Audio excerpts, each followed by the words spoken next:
Qu'est-ce que l'eau?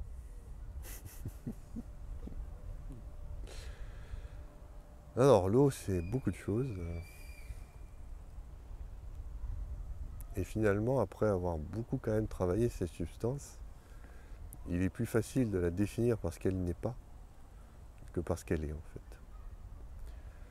C'est-à-dire qu'on peut voir dans certains ouvrages, ou même je pense que la définition officielle du dictionnaire, que l'eau est une substance sans saveur, inodore, enfin bref, blablabla, blablabla. Alors que justement, pour moi, l'eau, c'est exactement l'inverse. C'est-à-dire que l'eau a du goût, elle peut avoir une odeur, et si on a une eau qui n'est inodore, sans goût, sans saveur, c'est parce que c'est une eau très particulière. C'est une eau de laboratoire en fait. C'est l'eau qu'on a purifiée, on a enlevé tout ce qu'il y avait dedans pour ne laisser que la substance. Et c'est vrai que cette eau de laboratoire est sans saveur, inodore, etc., incolore. Mais c'est pas l'eau qu'on rencontre tous les jours. C'est une eau très particulière. L'eau qu'on rencontre tous les jours, celle qu'on voit dans la mer, celle qu'on voit dans les rivières, celle qu'on voit quand il pleut, ben, elle a une couleur, elle a une odeur, elle a une saveur. Et effectivement, donc, quand on dit qu'est-ce que l'eau, de quelle eau on parle? Est-ce qu'on parle de l'eau du laboratoire, de cette eau qui a été purifiée chimiquement, ou est-ce qu'on parle de l'eau dans la nature qui, elle, effectivement, se manifeste sous de multiples formes, solides, liquides, gazeuses. Et lorsqu'on regarde un petit peu autour de nous, beaucoup des couleurs qu'on peut voir, en fait, sont liées à l'eau. Et aux odeurs aussi. C'est-à-dire que s'il n'y avait pas l'eau, le monde serait moins coloré, on aurait moins d'odeurs. Et donc c'est pour ça qu'il est assez difficile de la définir en tant que telle. On peut la définir, disons, chimiquement si elle est purifiée. C'est assez facile. Si elle est dans la nature, elle est indéfinissable. Parce qu'on la trouve partout, dans les plantes, dans les arbres, dans le ciel, dans la terre, elle est partout. Pas forcément sous une forme évidente, mais elle est là. Donc je vais parler maintenant un petit peu de l'eau de laboratoire, puisqu'a priori ça c'est plus facile, puisqu'on a enlevé tout ce qui pouvait se trouver dedans. Et c'est difficile, parce que l'eau a cette propriété de vraiment dissoudre n'importe quoi.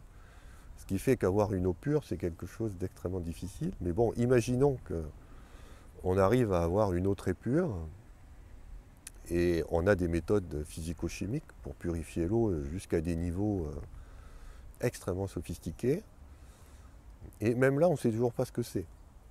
C'est-à-dire que certains diront que maintenant qu'on a cette substance purifiée, on a quelque chose qui répond à la formule H2O.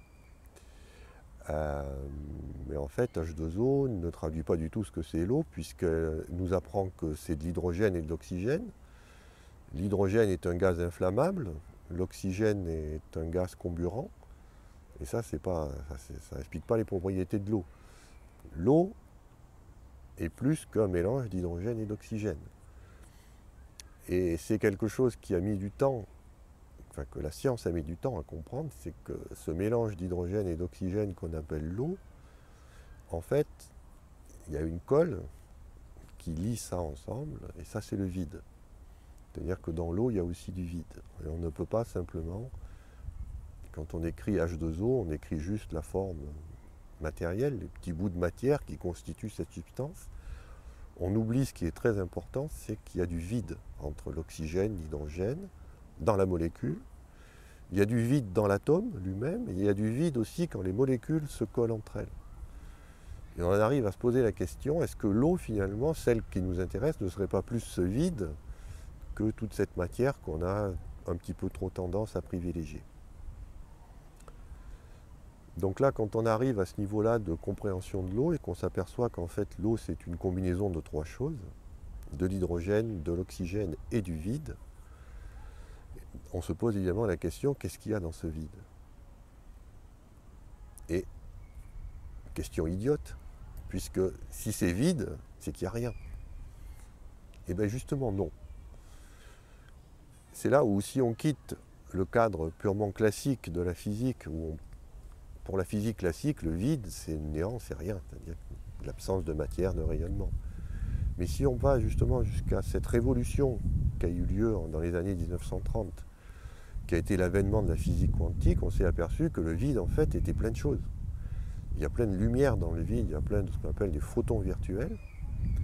Ces photons virtuels sont émis, sont absorbés par l'hydrogène, par l'oxygène qui constitue l'eau. Et c'est dans ce balai, ce mouvement incessant de lumière entre les atomes que réside, à travers le vide, la propriété donc qu'on n'a ni de l'hydrogène, ni de l'oxygène, mais bien de l'eau. Quelque chose qui se comporte comme la substance qu'on connaît, qui coule, qui est rafraîchissante. Tout ça, ça vient en fait du vide et pas simplement de la qualité matière qui sont l'hydrogène et l'oxygène.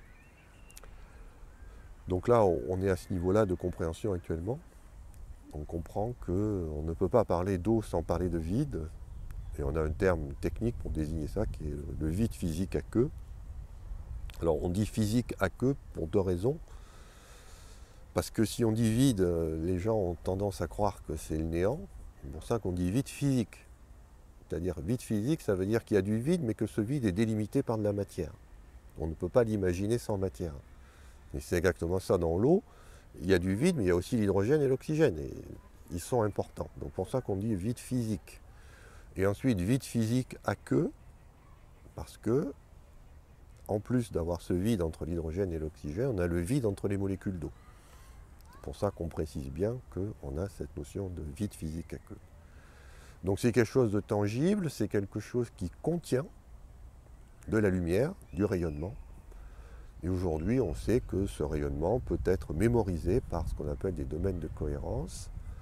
Ça, ce sont les toutes dernières avancées de la connaissance scientifique de l'eau. Chaque domaine de cohérence peut mémoriser une fréquence. Et il y a tellement de domaines de cohérence dans l'eau qu'on peut mémoriser énormément de choses. Et là, on débouche donc sur des vieilles pratiques médicales qui ont relation avec l'homéopathie. C'est-à-dire cette idée qu'on peut soigner, amener une information, non pas par la matière simplement d'une substance donnée, mais par l'eau qui a mémorisé une fréquence caractéristique de la matière qu'elle avait contenue pour pouvoir l'exprimer sous forme d'une fréquence. Et c'est là où on voit l'intérêt de la méthode homéopathique, c'est-à-dire que le processus de dilution consiste justement à affiner en fréquence. Et si on ne dilue pas, en fait, on a trop de fréquences. Et donc, on n'a pas l'efficacité. Pour atteindre ce qu'on appelle la sélectivité, c'est-à-dire pouvoir être efficace à 100%, il faut diluer pour ne garder plus qu'une seule fréquence dans ces domaines de cohérence. Donc on en arrive à une vision de la médecine où finalement on peut utiliser l'eau comme substance universelle pour d'abord dissoudre et ensuite par le processus de dilution retirer l'espèce en solution pour ne garder qu'un aspect de cette espèce. Et suivant évidemment les conditions de préparation, on peut sélectionner un petit peu ce qu'on veut. Et donc là on est en plein dans ce qu'on appelle la médecine du XXIe siècle, qui, à mon avis, sera basé uniquement sur les propriétés de l'eau et non plus sur la prise d'un médicament. On sera en plein dans ce qu'on appelle les techniques énergétiques, c'est-à-dire pouvoir soigner avec des fréquences, soigner par Internet, soigner avec des téléphones portables, au lieu de prendre des pilules. Donc ça, c'est la révolution qu'on est en train de préparer. Et je pense que ça va faire remuer les gens.